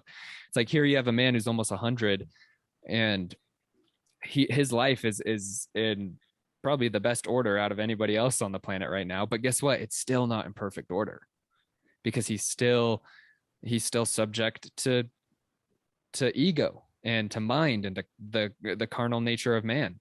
You know, though he probably has it under check way better than most of us, but it's like, still, like Carter said, that's the point of the chapter. You're never going to have your house in perfect order. That's why he said perfect order, to point out, hey, by the way, read this whole chapter. Yeah, you're never going to get there. Sorry, buddy. We can all work together and try to make the best systems we can. And we can all come up with some fragments of ideas. You know, capitalism seems to be working pretty good. It's like humans came up with that. That's a pretty good idea. You know, like, so we can come up with some pretty good ideas and stuff, but no one's house is going to be in perfect order. And when we say house, we mean their soul, their psyche. They're not going to be in perfect alignment. You know, maybe people have gotten really, really, really close. And I think they have. And I think that's the venture of religion, is to dive so deep into spirituality that you become in perfect alignment. But I just don't know if the Celestial Kingdom is the place for that. But we can surely learn how it kind of works. So anyways, forgot how we got here, man. I was going to ask if Connor had any thoughts on that. Kind of jumping off Reese's point. You sort of touched back on that pride thing again, right? Where there's, right, we all think we know the best way to do things, right? There's people marching in the streets that they all think they know the best way to do things. I actually know the best way. So. Okay. Well, yeah. But like, you know, there's this pride that exists that it's like, okay, I'll do it this way. So there's a Jordan Peterson quote. I can't remember exactly how it goes, but don't worry. We don't know quotes on the show. We just guess. We just guess whatever. I was in a seminary lesson this week, and some kid was like, I don't know who said it, but, and then he just proceeds to say a quote. I was dying. I was like, that's my whole life, dude. Yeah. It's like, yeah, man, get used to it. Yeah. But it goes something like it took thousands of years of evolution and progress to get to this point. A little gratitude is probably in order, right? And his point is essentially that, look, I'm sitting here, I'm talking to Reese and Carter, they're hundreds of miles away, right? Like, that's a miracle. I'm sitting here in this room and I flip a switch and this light comes on. That's a miracle, right? Like, so much good has come from, you know, hundreds of years of human evolution and technological evolution and all these things. But we'll sit here and just be like, no, tear it all down. Let's restart. I know how to start, right? I know what we need to do here. I know how to get this train back on track, right? Yeah. There was a quote in here. He kind of talked about it. He said, "Life is short and you don't have time to figure everything out on your own. The wisdom of the past was hard earned, and your dead ancestors may have something useful to tell you." And I was like, dang, like I would just be completely handicapping myself if I was just like, okay, this person in the past, I found something out about that person. They kind of did some shady things, and maybe they weren't a perfect person. I think there's still principles that we can learn from them, right? Even if we're learning from their mistakes, right? I think it's very valuable to look back and be like, okay, this worked, that didn't work, rather than let's just scrap everything, start over, but we're going to start it this way because I know it's going to work, right? Yeah. That's kind of that pride coming back into the equation, right? There's an outside source of all this knowledge and wisdom that we need to be following. And we've touched on it so many times, and that's the gospel, right? That source comes directly from heaven, right? And just like sitting, pondering, and you said you've kind of talked about, just kind of doing some introspection and thinking about what I need to do to change my life, right? Before I go to change everyone else around me, what do I need to do to change myself? Yeah. So that I don't find myself like Solzhenitsyn wondering how I got here, realizing that I was a part of why everything fell apart, I guess, Yeah. But we'll inevitably still make mistakes and whatnot, but that's just part of life, right? Exactly. So that's kind of my final thought, is just do some inside cleanup, look inward, not in a selfish way, right? There's a selfish way to look inward, and there's a humble way to look inward, and right? a productive way, right? For sure. Yeah. Yeah, those are my last thoughts, kind of. Carter, anything else? Well, I was just gonna, I think there's two things. I have a question for you guys, and then I wanted to say something. I think a lot of the times we get to the point, where I can never remember the name of the dude that who did you just say? Yes. Sure. Yeah, Alexander Solzhenitsyn. Yeah, Alexander. It's a weird name. That dude. Yeah. And I think a lot of the times this is where the gospel becomes so cool. It's like, you get to the point where you're like, man, I really screwed up, like I was a part of something really bad. I made poor choices. I sent that letter. I probably said some things I didn't need to, just like you get to this point where you're like, dang, I'm in a tough spot. And I think a lot of the world, the reason why it's so hard to turn outwards and to be like, all right, I'm going to figure out how to, no, that would be turning inwards and being what do I need to fix? It's because we know that unless you've and even then you're probably God and Jesus will find a way to figure it out. But there's really nothing you can do to be like, God's like, oh, you're unhelpable. And so it's almost like, that's why you have to have a higher power in self-help and self-development, is because there has to be power outside of yourself. Because at some point, I'm sure each of you have felt like, man, I really screwed up here. I don't want to tell anyone about this. I'm feeling pretty hopeless. But we know, all right, Christ has provided a way for us to get past that. And so it's like, it almost becomes realistic that you're like, okay, I can take accountability for this. I can figure out a way to get through it. Or even not even taking accountability, knowing that Christ knows exactly how you feel and he knows exactly how to help you. It's like a trump card. And it's just like nothing else even matters. It's just so crazy to be like, okay, that's why you're able to get through even the most difficult of circumstances. It's not because you're turning outward and you're figuring yourself out, because sometimes, me and Reese talk about a lot, sometimes there's just random stuff that happens that can be really negative, like you get in a car accident, or your house gets struck by lightning, or just random things are going to happen. But we know that Christ knows exactly how to help us. And that, to me, that's where, me and Reese again, we talk about all the time, it's an unfair advantage, to be able to have that knowledge. And that's going back to one of my first questions of why do you think most people kind of go towards, you know, the blaming and stuff, is because they don't have someone that's like, hey, you don't have to live that way. Like you can be on this opposite side of, you know, taking care of yourself and I'll take care of the rest. You know, like one of my favorite quotes is, you know, a lot of people in the church are like, well, you know, how is divorce, you know, divorced families, how's that going to work in the celestial kingdom? Or, you know, my dad isn't, you know, making the right choices. Henry B. Eyring in October 2019 just put that all to rest. He's like, hey, you take care of yourself. The arrangements in heaven are going to be more amazing than you could ever imagine. And I think it's the same thing for ourselves. He's like, you take care of yourself and everything's going to work out more amazing than you could imagine. Yeah, very true. The last thoughts I had was one, just quickly, I wanted to kind of backtrack just a tad. I don't want to hang out here, but I just wanted to mention that in the book, he does talk about how some mistakes that you make, there's two types of mistakes you make. There's kind of a nefarious one, like an evil intent one, and there's one made out of ignorance. And so either way, you need to become aware of the mistakes you've made. And if you've made it out of ignorance, just forgive yourself. Okay, I didn't know, and move on and learn from the past. So you just use the past in one moment, forgive yourself, learn the lesson, and then just forget about it, man. Move on. Don't beat yourself up.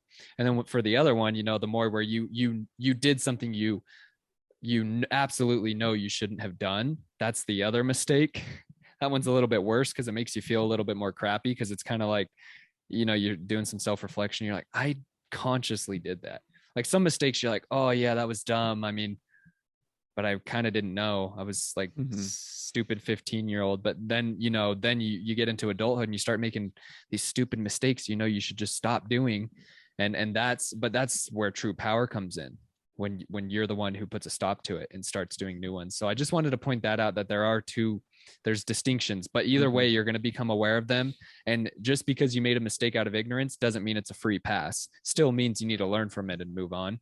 And then the last thing, can I say something on that real quick? Oh, totally. Yeah. You're going to have to pay the consequences, or you're going to be confronted with those mistakes either by a consequence or by someone else, or you can figure it out yourself. And I bet you like 99% of the time, if you can just be like, oh shoot, I should probably take care of that before the consequences or before other people start to come into your life, it's going to be a whole lot better. And so like, that's why, like what we're talking about, being self-reflective, being, you know, like, cause you just think about the dude, I'm not even the Alexander, just say Alex. The guy. Alex, the guy. like, you know, let's just the dude say who was in the camp. Alex, you know, he just imagine if he had been self-reflective, you know, being like where he was at, you know, towards the end of his life. Imagine if he had been doing that for years prior, he probably wouldn't have even got himself in the situation where he was there supporting that camp, because you'd be like, all right, what are we doing here, you know? And so then it's interesting, you start to take that and you start to eliminate a lot of the negative things that you might put upon yourself, because you're like, I'm being self-reflective. Dude, facts. And that's the whole point of it, is to avoid the unnecessary emphasis on the word unnecessary, to avoid the unnecessary suffering in life. That's the point of self-help. Yeah, it's everyone's gonna have some tragedy in their life, because it's the telestial realm, and that's just the way things go. You know, earthquakes happen, storms come, relationships fail, things like that happen. But oh gosh. Dude, now you made me lose my train of thought. I'm sorry, dang it. But it's like, you have the power, you know. So anyways, the last thing I wanted to end on, and I really appreciate that thought, that was like a perfect add on to my conclusion, is that just quickly, I wanted to just teach how the brain operates. And it's very simple. Q&A. That's how the brain operates. So every single thought you have, a question is posed and then an answer is given. A question is posed and an answer is given. And so the brain is designed to find answers, to answer questions. It's like, that's what the brain is designed to do. And look what it's brought to us.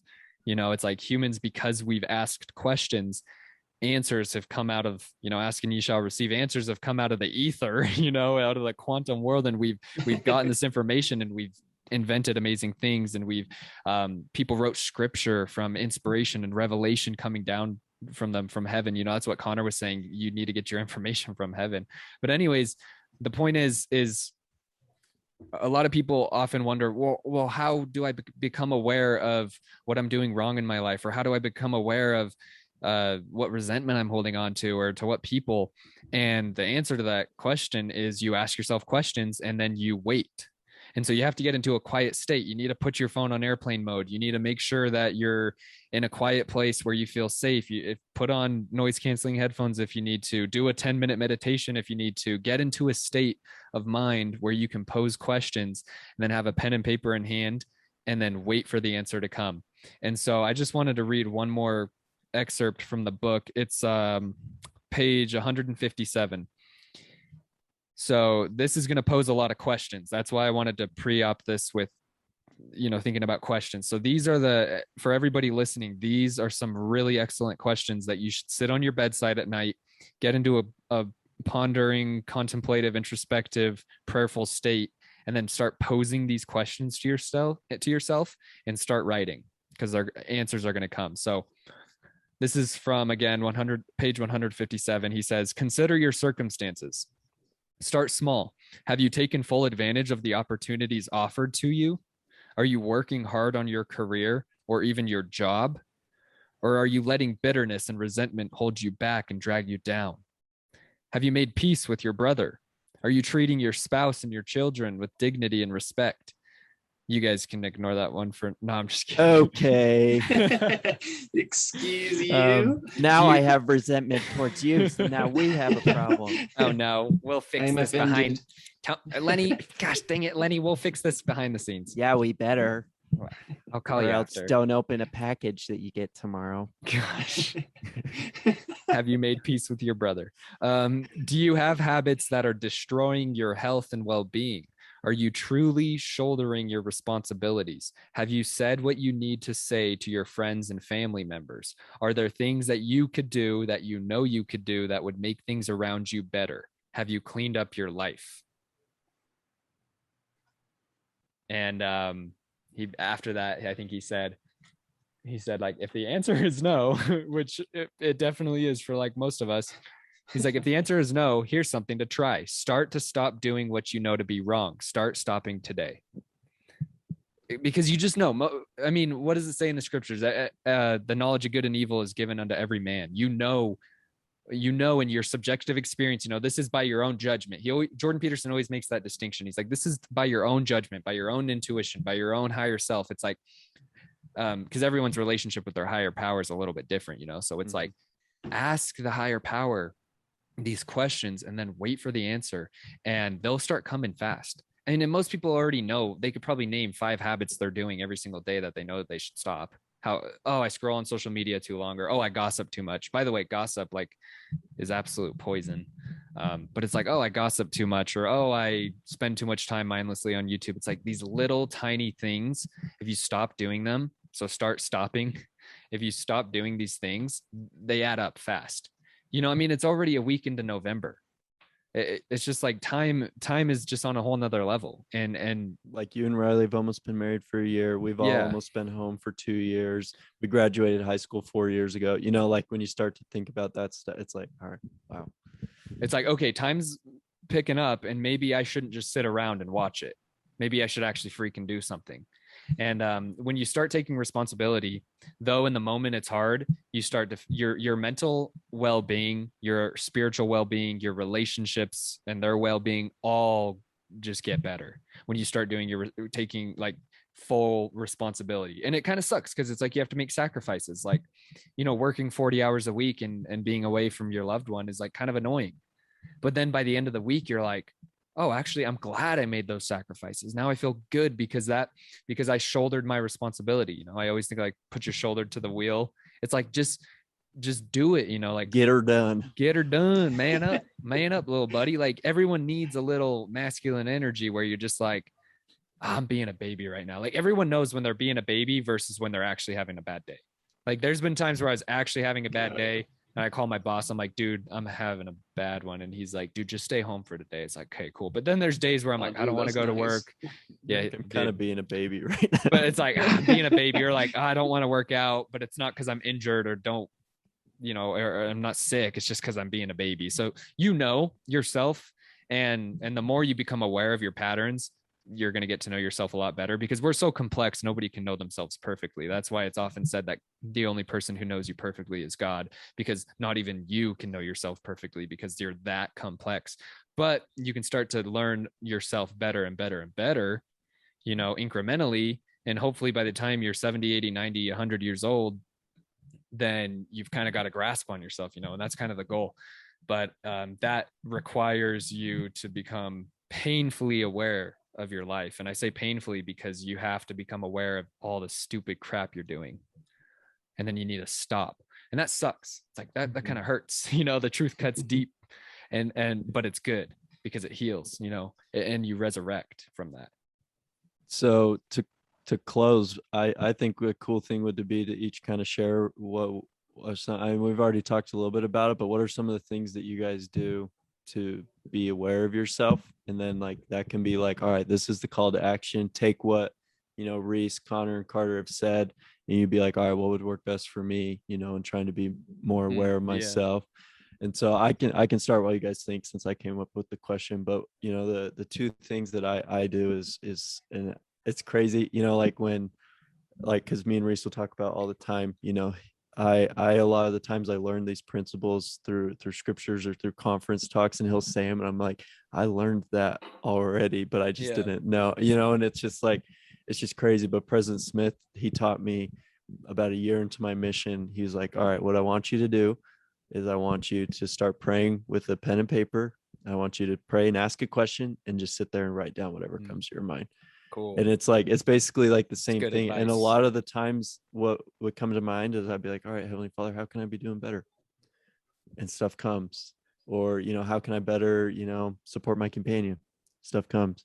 How can I better, show my family I care about, and it's just like a lot of the times those are the questions that are coming, is how can I better improve myself? And so it's basically the same thing. And I would say a huge testament to where I am now is because I've done that. Is because I've sat down and I'm not, I don't always have stuff come to mind. Sometimes it's just a blank, piece of paper, but a lot of the times it's like, do this with this student, or, you need to go visit this person, you need to text this person. And I think that it helps you be really, really inward, because it almost takes like, you're not being hard on yourself, because it's like God's telling you. So it's almost like he becomes like the enforcer. Yeah. And so that's been one of the really helpful things for me. And then the self-reflective journal for me, without that, I don't think I would be, even close to where I am spiritually, physically, mentally, going through and asking myself, the questions of, how have I felt the Spirit today? How have I seen God's hand in my life? What am I hopeful for right now? What am I going to do to make it happen?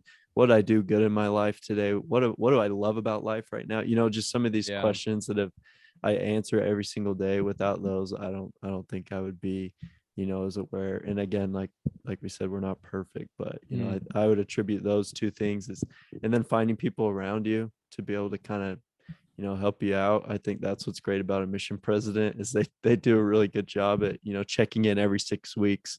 How are you doing? And they'll tell you, hey, I need you to be stepping up in this way, or I need you to be doing this. And so finding people, I think a lot of the times leaders just in your life are a really good opportunity to hey, how can I be doing better? So those will be kind of the three main things, is prayer / meditation, and then self-reflective questions, and then finding people, that I trust, that I know they have their best interests. I'll be like, hey, how can I be doing better?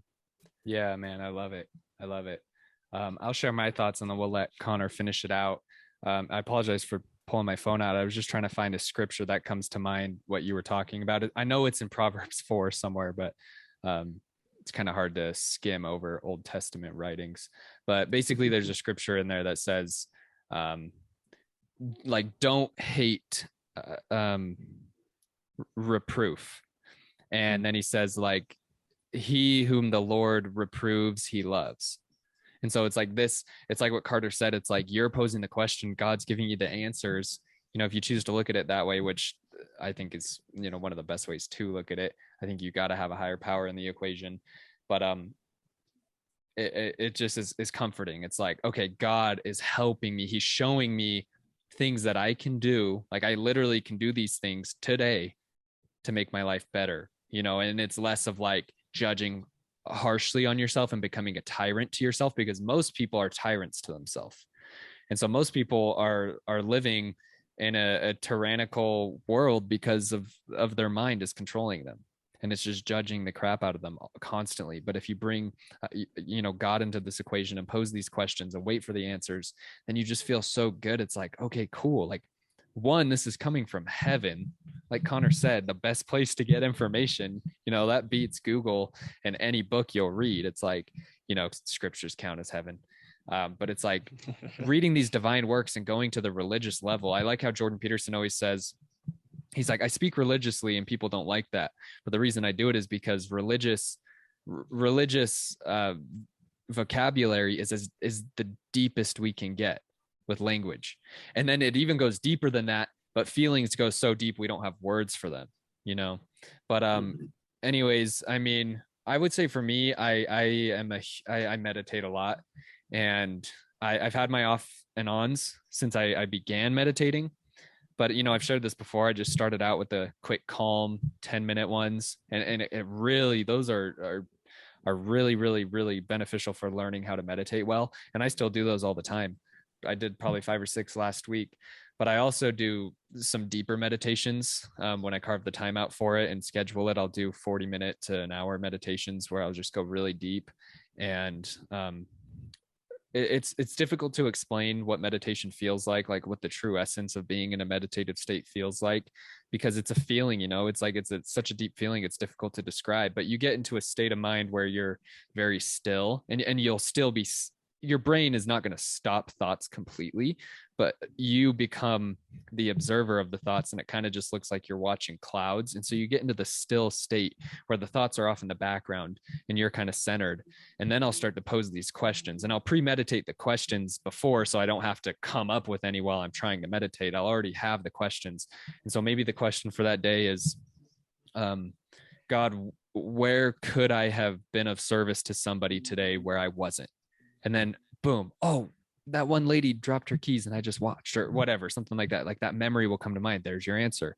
Or God, what are some things I can start today? Like, what is one habit I can start today? Get specific. When you ask specific questions, you get specific answers, and that's what you want. And so I'll get into these deep states, and I always keep that pen and paper nearby. And I largely gained that habit from you, Carter, from you setting that example of like trying that out. And I tried it out, and I love it. I bring my journal everywhere.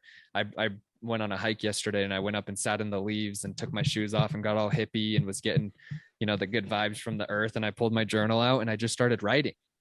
And so sometimes I'll do that. Sometimes I'll write without an objective, which I think is really important. Write without an objective sometimes. Just go sit down. Some people like to type better, whatever. It's up to you.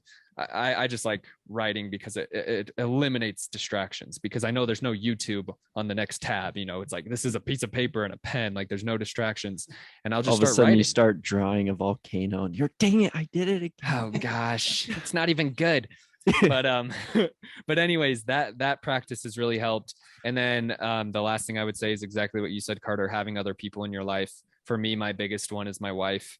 And we've really set some hardcore expectations at the beginning of our relationship that we would be very vulnerable with each other. And that means both ways. So that means you call me out on my BS, I call you out on yours. And you approach that carefully, but you do it intentionally in a relationship where the expectations are set. So when I say, hey, I just noticed that you've kind of been in this rut again and you're falling into these old thought patterns, it's like, that having somebody say that to you, you're like, oh crap, you're right. Like, I felt like something was especially when off. it's coming from love, which is what you learn from the scripture. The Lord chasteneth them who he loveth. Yes. So when you set the expectation, all right, we love this person, they're not just being jerks. Yeah. And it's like, they're telling me this because they see potential in me and they see that I have this opportunity. I loved one of the main questions asked in that excerpt I read was, what opportunities are you not taking full advantage of? Because we all have these amazing opportunities given to us. And it's like, maybe that's not for you, but you should really consider all the opportunities you have ahead of you and in front of you. Like I didn't consider DoorDash for 2 weeks. I was out of a job for 2 weeks. And then I was like, well, I already registered to be a DoorDasher, but I've never done it. Like, how did I not? It's because I wasn't considering. And so I considered that. And now it's like, I'm getting into a good stride, and like the net worth is starting to build up again, and things are going good, and I'm taking more responsibility, and my relationship's better, and my relationship with myself is better, and with God is better, and I'm having more spiritual experiences, and I'm feeling more motivated each day, and I'm feeling a sense of purpose come back into my life. Because I feel like when I got home from my mission, it was kind of difficult to reframe my life in a sense that made me feel like I was on a mission. Because especially for dudes, because of the way our brains are wired and because of the hormone testosterone, we're very mission oriented, and men need missions. Women too, but men more so. They need a mission. And if you don't have a mission, you become what's the word? Purposeless, I guess, if that's a word. Become a beta male. Exactly, pretty much. And some good things come from beta males, like they seem to be very creative, which is at least good, because then we can have good content. But not good husbands, certainly not. But anyways, you just becoming aware of thoughts and patterns takes practice. But it's through self-reflection. It's through getting on your knees or sitting, crisscross applesauce or whatever, just getting into a quiet state. For some people, it might be in their car after work. I know some people do that, where they'll just breathe for 5 minutes and journal and think. So you just have to integrate these. You got to like hack your life and hack your schedule, so to speak, where you're putting reminders in your phone to contemplate how you're doing on the day. But anyways, the last thing I wanted to say is I've been thinking a lot about like spiritual disciplines and which ones are super, super important. They're all important, but which ones are kind of like pillars. And I was kind of thinking of three. I was thinking gratitude is a spiritual discipline that if you implement every day into your life, you start to see transformation. So I'm thinking, gratitude, the scriptures are littered with how you should be grateful. So gratitude, service. Where am I serving in my life? Is there more I can do to serve people? Who can I serve? Who can I pray for? Who can I write a letter? Who can I text? Things like that. And then the last one I would say is self-reflection or self-assessment. And ideally that should be a daily thing where you're self-assessing every single day. An Elder Bednar talk comes to mind. People like that. I mean, church leaders are constantly talking about this. Self-help's constantly talking about this. It's like, you need to measure, you got to have some sort of measurement of how you're doing in life, because if you don't know how you got to the place you're in right now, then you can't get out of it. So you need to be aware of these patterns. And like I said, the more you do it, the easier it becomes, and you'll start noticing like, oh man, I did that at 10 a.m. today and it kind of thre me off. Or like for me, I have a caffeine rule, no caffeine after noon, but sometimes I'll like be out door dashing and I'll grab like a yerba mate or something, and it's like I'll start drinking and it's like 1:30 and I'm like, crap, like I straight up just broke my own rule, and so you start to become more acutely aware of even the tiny things, because even the tiny things matter because they add up. And so those would be my final thoughts, is just learn how to get in tune with God, and have a pen and paper in hand and be ready to write all the stupid stuff you're doing. and it can be a painful process, but it's a necessary one if you want to change. Yeah, about halfway through the discussion, I think it was Carter that talked about he journals and he'll point out something that God has done in his life, like how he saw God's hand in his life that day, and something good that he achieved, like something good that he did that day. And immediately I was just like, oh my gosh. I was like, that's such an obvious thing. But the last 2 years, right, I have totally gotten away from like actually writing down thoughts, feelings, and like impressions and stuff. That's something that like pretty much I nailed for 2 years. I was so good at it, did it every single day without fail. And for whatever reason, just completely have fallen off on that. Right. Haven't taken the time to sit down and be like, okay, let me think about where I stand. Let me think about my day to day. Let me think about, it's literally just like the X's and O's of the day, right? It's kind of like a playbook of the day. Like, you're looking at the game film, right? You're just going back and being like, okay, that worked, that did not work. Here's what happened. Why did this happen? Or how did I feel about that happening, right? Yeah. So when Carter was talking about that, I was just like, oh crap. So then you talked about it just now, which is funny because as far as my takeaway from the discussion and something I need to do, is I think I'm gonna steal Carter's idea of just kind of journaling, recognizing, something I did good in the day, right? Something I did that wasn't so good, right? Point out maybe something that I need to improve on that I noticed through the day. And another thing that I've kind of been thinking about is recently I became friends with this guy at my old apartment complex. And there's just like something about this dude that is like really inspiring to me.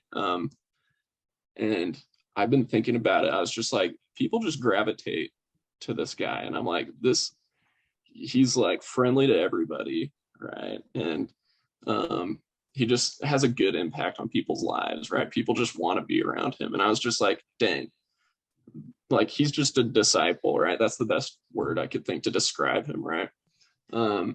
So I want to, each day, I want to kind of pinpoint something that I saw someone else do, right?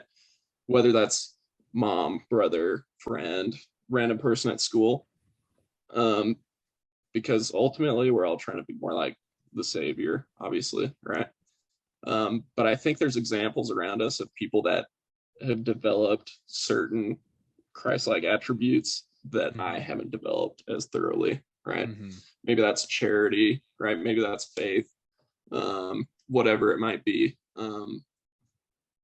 I want to kind of identify examples of things I want to emulate that I saw in other people throughout the day, and kind of be more grateful for the people around me. And that'll kind of make it so I'm more aware of the people I'm surrounding myself with, if that makes sense. Yeah. That'd be interesting. Like you go throughout a day and you're like, I didn't really like, notice anyone that, inspire me. Maybe I should, change the people I'm around. That's cool. Right. Yeah, that's a good point too. Like that could happen. You could be like, man, all my friends suck. Maybe I should make a change. Well, no, yeah. If I mean, there are those days, and so for me, it's not an issue of so much putting myself in situations where I'm around negative people as much as I've just been isolated, right? I'm pretty introverted, so I'll kind of keep to I'll kind of keep to myself a lot. So so I think for me, the bigger challenge is stepping outside of the comfort zone and exposing myself to those people, right? I think, like, for me, I have a good idea of what I want in my life and like around me as far as like personality types and whatnot. But more so, I need to be exposed to more people and surrounded by more people.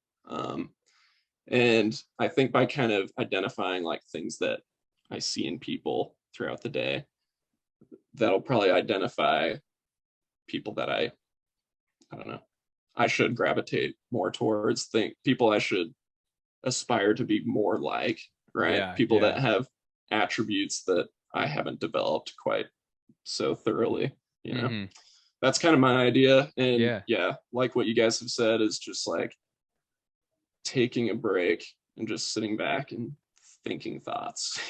Doing some self-assessment and like you said, thinking thoughts, like and being aware. Sometimes you just gotta think thoughts, man. That's right, man. If you've taken just think some thoughts, man. And one thing I wanted to add to what you just said, I love that idea of like looking for the good in other people and seeing what you could emulate and writing that down. Especially one of the reasons I love that idea so much is for all the reasons you just laid out, but also because it's going to start training your mind to automatically start seeing good in people. And because what I realize is that since COVID has happened, a lot of the jobs I've had have been very interactive with people. Door-to-door sales. When I did construction, I was not as much people, but I was talking to homeowners and I was talking to the coworkers and things like that. I was able to make a lot of great connections through my last sales job. And then surprisingly through DoorDash, I talked to a ton of people because I'm waiting in restaurants and I can't even help it. I'll just start conversations with people a lot of the time and we'll just start talking. And I really have this deep feeling that everything in the world has not gone wrong. Everyone thinks the world's gone wrong. And I'm like, I don't really think anything's gone wrong. And in fact, actually, if I read the scriptures, I think everything's going right. This is what's supposed to happen. And when you think that way, a shift, you can feel it take place in your soul. This shift takes place where instead of being on guard, fight or flight all the time, sympathetic nervous system pumping just cortisol through the blood, instead of feeling that, all of a sudden you feel, oh, like your shoulders go down, you kind of relax, like everything's good, man. Like life's going the way it's supposed to. And one way we know that is because I can then feel life it, kicks you in the balls and you're right back to, no, I'm just kidding. dude, yeah, that can happen. But it's like, even then, like that was supposed to happen. Right. I'm meant to learn something from this. I got a crappy companion on the mission. Good. What's he going to teach me? You know, what am I going to learn? Oh, I got laid off from my job. Good. Now I can look for a new one and possibly get a better one. So then when you then that truth is tested within yourself. Do I really believe this?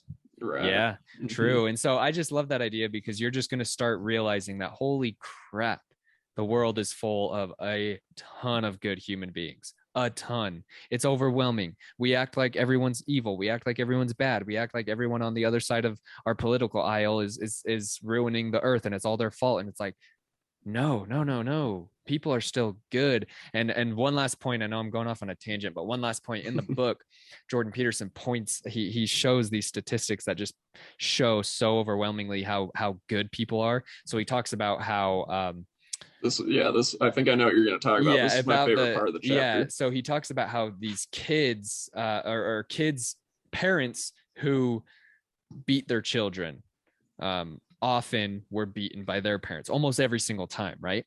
And he said, so if you broke down the math, and if your argument was that chain's never going to be broken, like parents are just going to keep torturing their kids, and then those kids are going to torture their kids, and if your belief is that's never going to happen because you think people are evil, he lays out this statistic. I want to see if I can find it real fast, because I've got really it right is here. Oh, do you? Yeah, read it. Yeah, definitely read that. Okay, I'll just read. Yeah, I'll read most of the paragraph. Yeah, anyway. yeah. Yeah, when I read this, I was like, we definitely got to share this. I drew like a big circle around the whole paragraph. I love this. Nice. He said, this is a well-established fact, which can be demonstrated simply through math in this way.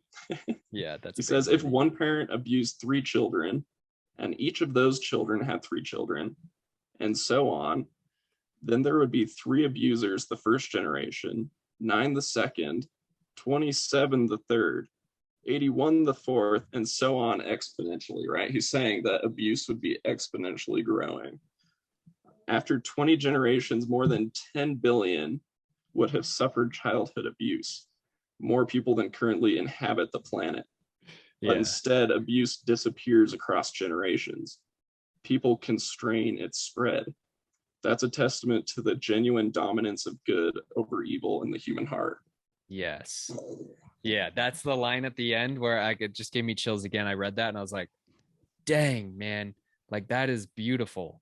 That is absolutely beautiful. And so it just shows you how good people are. Most people who come from horrible childhoods break the chains. My mom's dad was an alcoholic. And when my mom's mom would get all her daughters ready, they only had daughters. My mom comes from a family of 5 girls. When she would get them ready for church, he would be yelling at the daughters and my mom's mom, just cussing and don't take them to that evil church, blah, blah, blah, blah, blah. Funny enough, he actually ended up getting baptized later in his life. Excellent. Died a member of the church, whatever. But anyways, at this point in his life, horrible father, alcoholic, yelling at his little daughters and screaming at their mom right in front of them, whatever. And it's like, my mom's faced with an option there. And when she has a small child, when that's your situation, you become aware. And she became aware and she said, I want a husband opposite of that. And because she took that initiative, Peter is opposite of that. Peter, if anyone knows my dad, this man is like the most docile, kind, like hardworking. He'll protect, he'll provide, he'll have fun with you. Like he's just like the most gentle man ever. And it's like, people But like he's my a mom. man. Yeah, he's a man, let me tell you. But people exist like that. He grew up on a dairy farm, by the way, so like he's a real man. He was milking cows at 4 a.m. on Christmas morning, bro. Like Gosh. true story. Not 11 years old. Like dad's like, hey, no presents until you milk the cows. But I am not milking the cows on Christmas. We'll have Yeah. fun having the udders explode all over you. Gosh. But anyways, Oh, yeah, that's pretty weird. But that's It happens. It does, It's yeah. possible. Cows, they need to be milked, and people, vegans, complain about us milking cows. Like they would literally die. You're like, well, okay, have fun having all exploding cows. Loading cow udders everywhere. Anyways, people like my mother exist everywhere. Right. They're breaking chains, and I love how he says it just shows that the dominance of good over evil or whatever is very prominent and strong in the human heart. In other words, humans are inherently good, and we're all trying to become better. And at one point to always remember is everybody's doing the best they know how with their level of awareness. And that, saying that to yourself, oh, she's doing the best she knows how with her level of awareness, or he's doing blah, blah, blah. That's going to bring in a lot of room for empathy. So those are my last thoughts. I know Carter has to go, but Connor, thank you for coming on. We really, really appreciate it.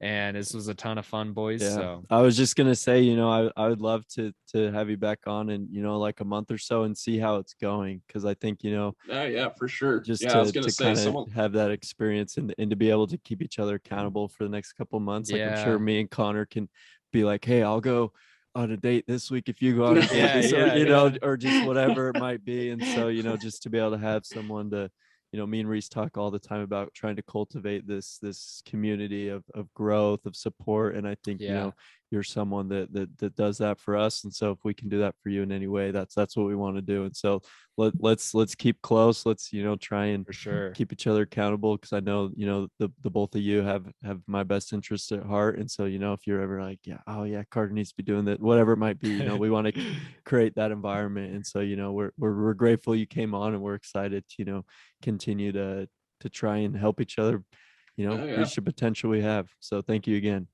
No, for sure. Thank you. Yeah. And all the accountability you guys can give me is appreciated. I love that.